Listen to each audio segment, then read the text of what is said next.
தற்போது ஒரு அண்மை செய்தி. அதிமுகவை பிளவுபடுத்த பாஜக முயற்சி செய்வதாக இபிஎஸ் குற்றம் சாட்டியுள்ளார். நம்மை பற்றி பொய் பிரச்சாரம் செய்வதை முழு நேர பணியாக கொண்டுள்ளது பாஜக என்றும் அவர் கூறியுள்ளார். மேலும் நம்மை பிளவுபடுத்த பாஜக எடுத்த பல்வேறு முயற்சிகளை முறியடித்து களத்தில் ஒன்றுபட்டு நிற்கிறோம் என்றும் எடப்பாடி பழனிசாமி கூறியுள்ளதை நாம் அண்மை செய்தியாக பார்த்துக் கொண்டிருக்கின்றோம். சில திடீர் தலைவர்களை ஊக்குவித்து பாஜக நம்மை சீண்டி வருகிறது என்று அதிமுக பொதுச்செயலர் எடப்பாடி பழனிசாமி கூறியுள்ளது. தற்போது நாம் அதனை அண்மை செய்தியாக பார்த்துக் கொண்டிருக்கின்றோம்.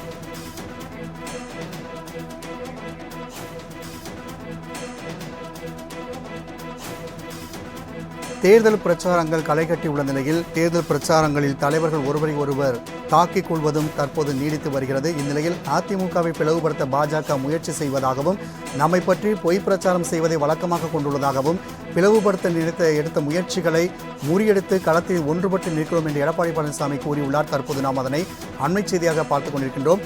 சில திடீர் தலைவர்களை ஊக்குவித்து பாஜக நம்மை சீண்டி வருவதாக அவர் மறைமுகமாக அண்ணாமலை சாடியுள்ளார் என்றும் நாம் பார்க்க முடிகிறது.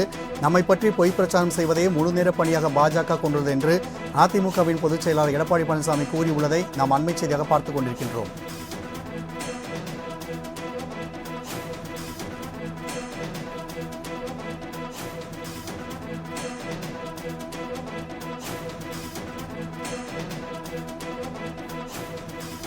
சில திடீர் தலைவர்களை பாஜக ஊக்குவித்து நம்மை பிளவுபடுத்த எடுத்த பல்வேறு முயற்சிகளை முறியடித்து களத்தில் ஒன்றாக நிற்கின்றோம் என்றும் பாஜக நம்மை சீண்டி வருகிறது என்றும் அதிமுக பொதுச்செயலர் எடப்பாடி பழனிசாமி கூறியுள்ளார். தற்போது நாம் அதனை அண்மை செய்தியாக பார்த்துக் கொண்டிருக்கின்றோம்.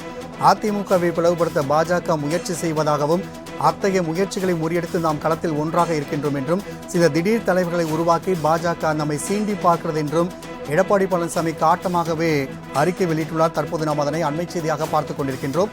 மேலும் கூடுதல் விவரம் செய்த ராஜேஷ் வழங்க கேட்கலாம். ராஜேஷ், தற்பொழுது இபிஎஸ் அவர்கள் கடுமையாக பாஜகவை எதிர்த்து குரல் கொடுத்துள்ளார். இது குறித்தான கூடுதல் விவரங்கள்.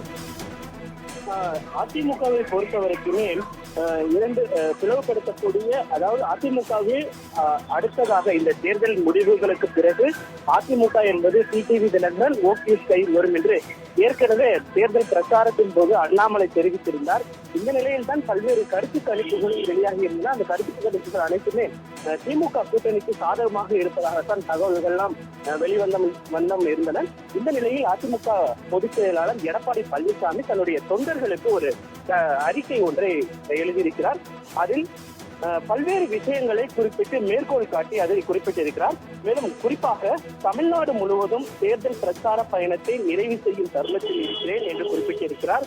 மேலும் எங்கு சென்றாலும் அங்கே அதிமுகவிற்கு கழகம் உயிர்ப்புடன் இருப்பதற்கான மக்கள் செல்வாக்கு பெற்ற ஒரு இயக்கமாக இருக்கிறது.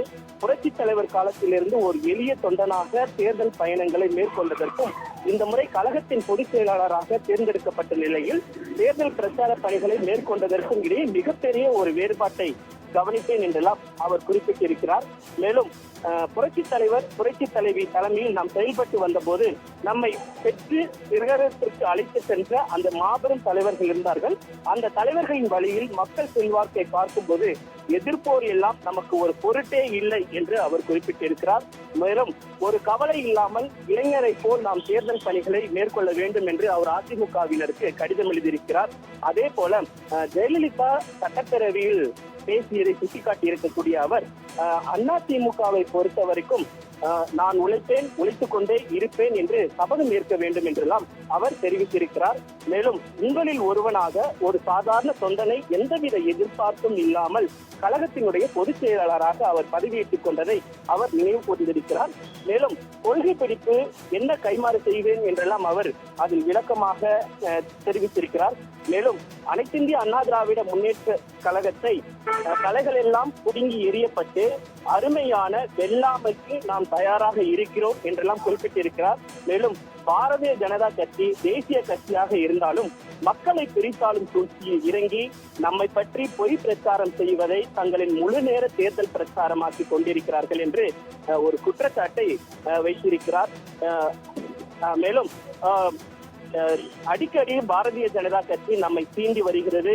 அனைத்திந்திய அண்ணா திராவிட முன்னேற்ற கழகத்தின் தொண்டர்கள் உழைப்பையும் அர்ப்பணிப்பையும் பற்றி அறியாத பாரதிய ஜனதா கட்சி சில திடீர் தலைவர்கள் ஊக்குவித்து நம்மை சீண்டி வருகிறார்கள் என்று அண்ணாமலையை மறைமுகமாக அவர் சாடியிருக்கிறார்.